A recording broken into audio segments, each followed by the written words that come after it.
नमस्कार फ्रेंड्स, मेरा नाम बबलू वर्मा, पेपर हैकर में आपका स्वागत है। हम स्टार्ट करने वाले हैं यहाँ पर बीए सेकंड सेमेस्टर अपना रहने वाला है। ठीक है, बीए सेकंड सेमेस्टर यहाँ पर अपना रहने वाला है और इसमें हम पढ़ रहे हैं सिकंदर लोदी। ठीक है, यूनिट नंबर ये अपना सेकंड है, यूनिट नंबर सेकंड है हिस्ट्री का। ठीक है, हमने थंबनेल देख ही लिया होगा। चलो स्टार्ट करते हैं टाइम ना गवाते हुए। तो सिकंदर लोदी के चरित्र और उपलब्धियों का मूल्यांकन कीजिएगा। हमने गुलाम खिलजी तुगलक सैयद पढ़ लिया, हम लोदी वंश की ओर बढ़ चुके हैं। लोदी वंश का प्रथम शासक बहलोल लोदी, अंतिम शासक इब्राहिम लोदी। तो हम बीच का जो प्रसिद्ध शासक है सिकंदर लोदी, उसके बारे में यहाँ पर पढ़ेंगे, जो आपके एग्जाम के लिए बहुत ही महत्वपूर्ण है। तो सिकंदर लोदी के चरित्र और उपलब्धियों का मूल्यांकन कीजिएगा। अथवा क्वेश्चन, सिकंदर लोदी अपने वंश का सर्वश्रेष्ठ शासक था, व्याख्या कीजिएगा। अथवा ऐसे भी क्वेश्चन बन सकता है, सिकंदर लोदी ने बात करते हैं लोदी वंश में सिकंदर लोदी महानतम शासक था, इसकी विवेचना कीजिएगा। ठीक है, तो आपको बहुत धैर्य से क्वेश्चन को सुनते रहना है, आपको सब कुछ समझ में आएगा। ठीक है, स्टार्ट करते हैं। उत्तर, सिकंदर लोदी अपने वंश का एक प्रतिभाशाली शासक था। जैसे कि बहलोल लोदी का निधन हुआ, क्योंकि आपको बताया बहलोल लोदी कौन था, लोदी वंश का प्रथम शासक। बहलोल लोदी का निधन हुआ, उत्तराधिकारी के मसले पर अमीर दो भागों में विभाजित हो गए। क्योंकि ये कौन अधिकारी कर रहे थे, ये अमीर ही इस प्रशासन को चला रहे थे। ठीक है, तो अमीर क्या हुए, दो भागों में डिवाइड हो गए अमीर। एक दल बहलोल लोदी के सबसे बड़े पुत्र, जिसका नाम हुआ करता था बारा बक्सा। ध्यान रखना, बहलोल लोदी का सबसे बड़ा जो पुत्र हुआ करता था उसका नाम था बारा बक्सा, जो कि जोधपुर का शासक हुआ करता था, जौनपुर का। गद्दी पर बिठाना चाहते थे कौन, एक पक्ष अमीर, जबकि अन्य अमीर उसके दूसरे पुत्र निजाम खां को गद्दी सौंपना चाहते थे। अंत में निजाम खां के दल को ही सफलता मिल गई और 1489 ईस्वी में दिल्ली के तख्त पर सिकंदर लोदी, जिसका उर्फ नवीन खां इसका नाम हुआ करता था, वो गद्दी पर आसीन हो गया। अब क्वेश्चन आपसे पूछेगा कि सिकंदर लोदी के भाई का नाम क्या था, बड़े भाई का, तो उसका नाम था बारा बक्सा। सिकंदर का मूल नाम क्या था, तो आपको ध्यान रखना है निजाम खां था सिकंदर का मूल नाम। ये वेरी इंपॉर्टेंट है, जो बार बार एग्जाम में पूछे जाते हैं। ठीक है, अगले बढ़ते हैं फिर। सिकंदर लोदी की उपलब्धियां और इसके कार्यों के बारे में। सिकंदर लोदी एक योग्य शासक था। उसके काल की प्रमुख घटनाएं निम्नलिखित थीं। पहला, आलम खां और ईसा खां का दमन करना। कौन, आलम खां और ईसा खां का दमन करना। सिकंदर लोदी को सबसे पहले अपने चाचा आलम खां के विरुद्ध सामना करना पड़ा। वह राबड़ी का शासक था।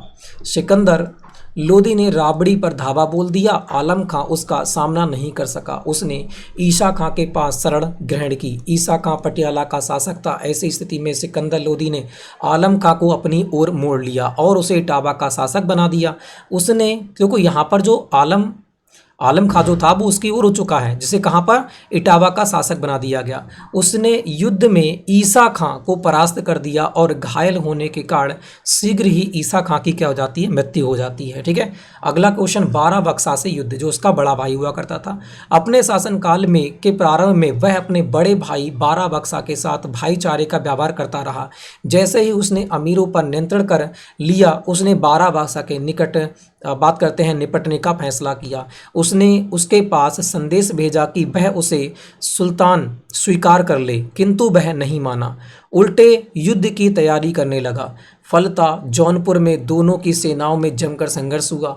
उसमें बारा बक्सा हारा गया और अंत में उसे समर्पण करना पड़ा। सिकंदर ने उसके साथ उदारता दिखाते हुए जौनपुर का शासक बना दिया, परंतु बारा बक्सा अयोग्य सिद्ध हुआ। फिर भी उसने क्या हुआ, सिकंदर लोदी के साथ षड्यंत्र करना नहीं माना। अंत में उसे पकड़कर कारागार में डाल दिया गया। ठीक है, अब बढ़ते हैं थर्ड वाला, बात करते हैं कालपी, बायना और ग्वालियर की विजय के बारे में। उसने कालपी को जीता, ग्वालियर के राज्य को अपने अधीन किया और वायना के विद्रोह को कुचल डाला और अपने साम्राज्य में मिला लिया। अगले, जौनपुर के विद्रोहियों का दमन किया। सिकंदर लोदी ने अपने बड़े भाई बारा बक्सा को जौनपुर का शासक बना दिया। यहाँ का जमींदार ने विद्रोह कर दिया। बारा बक्सा उसके दमन न कर सका। सुल्तान जौनपुर पहुंचा और विद्रोहियों की शक्ति को कुचल कर रख दिया। जैसे ही वह जौनपुर से मुड़ा, वहां पुनः विद्रोह हो गया। अंत में उसके विद्रोहियों ने बनारस के निकट पराजित किया। निकट पराजित किया। ठीक है, अब बात करते हैं बिहार की विजय के बारे में। सिकंदर ने बिहार पर अपने आधिपत्य स्थापित कर लिया। इस मामले को लेकर बंगाल का शासक अलाउद्दीन हुसैन शाह को अत्यंत क्रोध आया। अंत में दोनों के मध्य एक समझौता हुआ जिसमें निर्णय लिया कि दोनों एक दूसरे की सीमाओं को सम्मान करेंगे। इसके बीच अलाउद्दीन हुसैन के बीच और किसके बीच बात करते हैं सिकंदर लोदी के बीच। ठीक है, अगले बात करें अमीरों को नियंत्रित करना। अमीर सुल्तान के लिए सिरदर्द बने हुए थे। अमीर सदैव उपद्रव और षड्यंत्र में बात से बहुत रुष्ट हुआ। उसका दमन करने के लिए उसने उनसे आय व्यय का हिसाब मांगा। जो अमीर आय व्यय का हिसाब ठीक प्रकार से नहीं दे सके उन्हें कठोर दंड दिया गया। उसमें अमीरों के लिए फरमान जारी करना प्रारंभ कर दिया। अब उनकी अनुमति में भी उसके आदेशों का सम्मान करना आवश्यक हो गया। फरमान एक आम सभा में जोर जोर से पढ़े जाते थे जिन्हें खड़े होकर सुनना सभी के लिए लाजमी था। अगली बात करेंगे आगरा की स्थापना। ग्वालियर, जौनपुर, इटावा आदि प्रदेशों में भूमिपतियों पर आतंक जमाने के लिए सुल्तान ने एक स्थान पर सैनिक छावनी स्थापित की और सैनिक के लिए भवनों का निर्माण करवाया। यही स्थान वर्तमान में आगरा, जिसकी नींव 1504 ईस्वी में सिकंदर लोदी ने डाली थी। इसके निर्णय के एक वर्ष पश्चात ही भयंकर तूफान के कारण ये जो था इसका कुछ भाग नष्ट हो जाता है। ठीक है, सिकंदर लोदी के चरित्र और उपलब्धियों का मूल्यांकन कीजिएगा। उसके चरित्र के बारे में देख लेते हैं। सिकंदर लोदी शिक्षित और विद्वान था। वह फारसी भाषा का ज्ञाता था और स्वयं कविताओं की रचना करता था। उसके समय में संस्कृत के कई ग्रंथों का फारसी में अनुवाद किया गया। उसके समय में बहुत ही इंपॉर्टेंट भाई, लज्जत ए सिकंदर शाही नामक एक श्रेष्ठ ग्रंथ की रचना हुई। सिकंदर लोदी वास्तव में एक योग्य और पराक्रमी शासक था।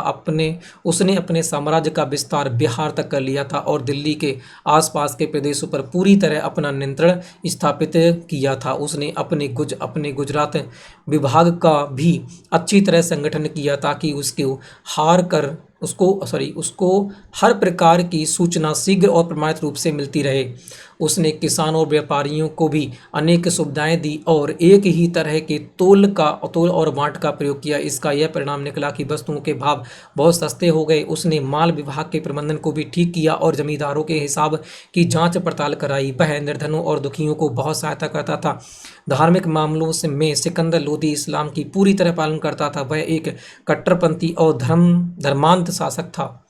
उसने भी धार्मिक अहिंसुता की नीति और अनुसरण किया। उसने हिंदुओं पर घोर अत्याचार किए और अनेक मंदिरों और मूर्तियों को तोड़ा। सिकंदर लोदी निष्पक्ष न्याय में विश्वास रखता था और निर्धनों की फरियाद सुनने के लिए तैयार रहता था। वह विद्वानों का बहुत सम्मान करता था। उसमें इन सबों कार्यों का यह परिणाम निकला कि पुरानी अवस्था दूर होकर संपूर्ण साम्राज्य में शांति और व्यवस्था स्थापित हो गई थी। ठीक है, बात करते हैं कुछ मोइन जो कवि हैं। ठीक है, वो क्या लिखते हैं। डॉक्टर ईसबरी लाल श्रीवास्तव लिखते हैं, सिकंदर लोदी वंश का महानतम सुल्तान था। मध्यकालीन इतिहासकारों ने उसके चरित्र की अतिशय प्रशंसा इस प्रकार की है कि वह बहुत ही योग्य, न्यायप्रिय, उदार और ईश्वर से डरने वाला सुल्तान हुआ करता था। डॉक्टर ए के एस लाल की बात करेंगे। लिखा है, सिकंदर लोदी ने ऐश्वर्य और सफलता से 29 वर्ष तक शासन किया। वह लोदी वंश का श्रेष्ठ शासक था और उसने अपने को पिता बहलो लोदी अपने पुत्र इब्राहिम से सबसे सफल साबित हुआ था। ठीक है, तो इस प्रकार से क्या होता है, यहाँ पर समाप्त होता है लोदी वंश। तो लोगों समाप्त नहीं हुआ है, हमने श्रेष्ठ की बात करी है सिकंदर लोदी, क्योंकि लोदी वंश का तो पहला शासक जो बात करेंगे, पहला शासक जो हुआ करता था वह था बहलोल लोदी। कौन था? बहलोल लोदी हुआ करता था, बहलोल लोदी। अगर हम प्रसिद्ध शासक की बात करेंगे तो वही हमने प्रसिद्ध शासक पढ़ा है, कौन? सिकंदर लोदी। सिकंदर लोदी जो हुआ करता था प्रसिद्ध शासक। अगर हम यहीं पर बात करें अंतिम शासक की, तो लोदी वंश का अंतिम शासक हो जाता है इब्राहिम लोदी। कौन था?